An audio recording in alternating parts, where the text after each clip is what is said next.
Sheffield United, no stranger to promotions in the last decade or so. Back in 2006, the Blaze reached the Premier League by finishing second behind champions Reading.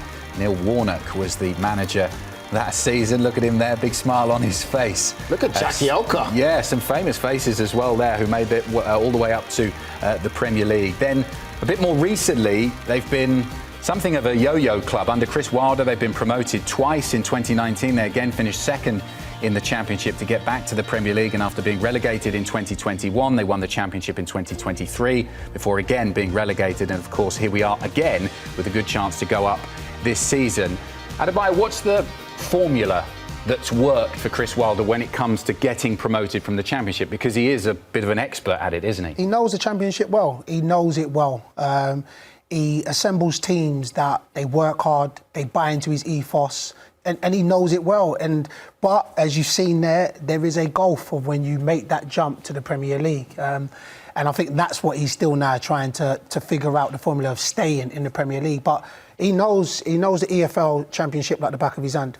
And Mike, that gulf has become more apparent in the last couple of seasons. We've seen these teams that go up and then they come straight back down. You've got a lot of names recently that you can point to as teams that have done this, the likes of Leicester, Southampton, plenty of others. Ipswich, we've seen it this season as well, who've done it. Burnley, they go up, they aren't really able to establish themselves in the Premier League, and they go straight back down. Do you feel like now we've got an even bigger gap than we did have once between the Championship and the Premier League? Not necessarily. I think it comes down to the organisation and the club in itself and how they approach it as well. It's like when you're in middle school and you graduate to higto school, right? You're the big dog in middle school, and all of a sudden you go up there and you can't keep doing the same things you were doing there, right? It's different now. You got to be able to adapt a bit. And I think teams get into trouble when, like I agree with Nigel with this, when teams get into trouble when they change everything and they say, okay, we got to play this way that's attractive to the way the Premier League wants to play, or attractive to the fans, or we've got to reinvent ourselves, and they start making wholesale changes. I think that's when you can get into a little bit of trouble.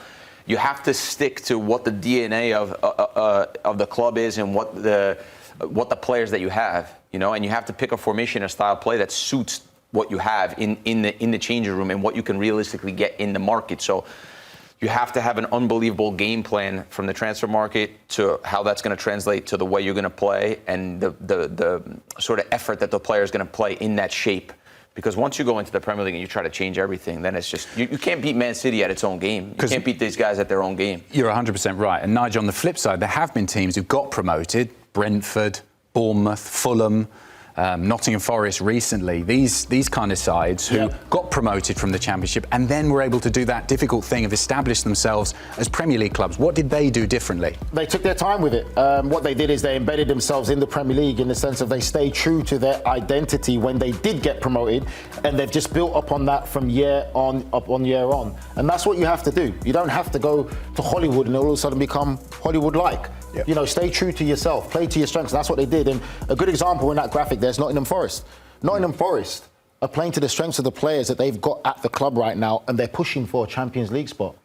They're playing defensive-minded, they're happy not to have possession, they've got wingers who like to get at players, and they've got a striker right now in Chris Wood who's scoring goals. The problem that you have sometimes with these clubs that get promoted is they think now that they're in the Premier League, yes, they've made it, that they have to all of a sudden become Premier League side. No, work to that, build to that. Football, you can win so many football matches in many different ways, and you don't have to all of a sudden now start getting players who you know are not good enough to play out the back, but you think you can compete in the Premier League by letting players play out the back. No. Let's bring Geoff back in to get his perspective. Geoff, obviously you've covered the Championship and the Premier League. Do you think what Nigel says there, that owners and clubs generally, sometimes they get into the big time and then sort of panic a bit and make too many changes? Well, Adam, first of all, I'm still in shock that Grella actually went to school. That was a surprise to me. And I'm sure whatever grade he was in, he was a pest. So I don't believe any of that nonsense he just came out with. Teams going up, I think it's a tricky one because you have to realise these are completely different competitions. So you've got to build a side, Chris Wilder is an expert at this, to get out of the Championship, which is a hard slog. It is a tough, unrelenting, ruthless division. That's the first thing. Then you get to the promised land. But you've got to adapt. You've got to be flexible. And I think too many teams, I think particularly Russell Martin at Southampton last season, we play this way, this is our style, we stick to our principles. No, be pragmatic. And I think of Thomas Frank at Brentford. They got promoted, they played really, really good football to got themselves promoted. But when they got there, they knew they weren't competing like with like. And Thomas Frank said, yeah, I'll be pragmatic. Every now and again, we'll hoof it. Don't worry about that. We'll go long. It might not be pretty all the time, but your first job is to stay in the league that you've just been promoted to. The other thing that is difficult is you now need a different pedigree of players. They might have done a job in the Championship. They can't all do a job for you in the Premier League. You've got to try and keep that unity and that team spirit, but at the same time, attract players who will want big money to come to your club, still with the threat of going back down hanging over you. So it is not easy at all, but the teams you mentioned there shows that it can be done. Geoff, I miss you and I love you, but I'm going to beat you up next time you come to Stamford. and also, how important is it? How Geoff, important is it? just like he did to the other kids in school, right? How important is the transfer window, the summer transfer window for a team? Like, not that they have to sign expensive players, but they have to sign the right players. How important is it not to miss in the window? Massive, Grella, because also you've got to get the right characters into your building.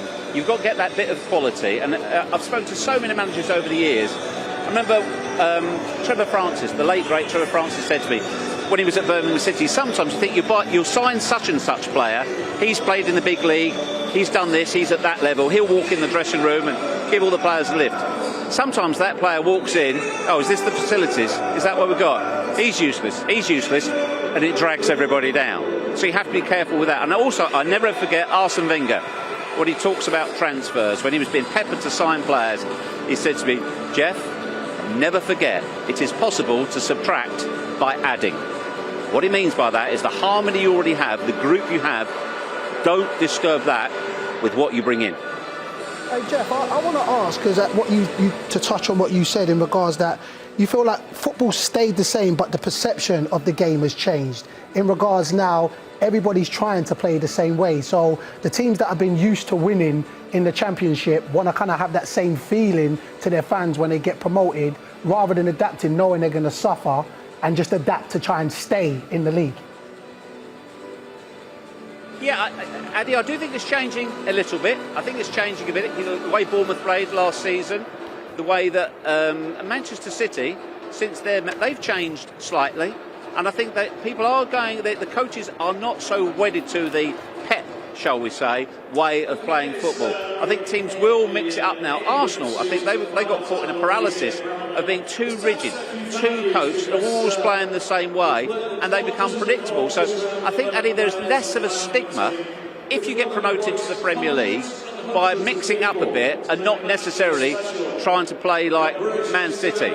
I think that also as well, if you said to any of these fans here tonight, right, you're going to get promoted this season, and also when you get there, you might have to hoof it a few times. Although Chris Wilder, as we saw last time he was in the Premier League, is a very, very he's an innovative tactical coach. He certainly doesn't just do that.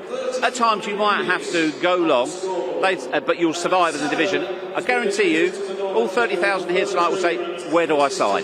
No problem at all. Where do I sign?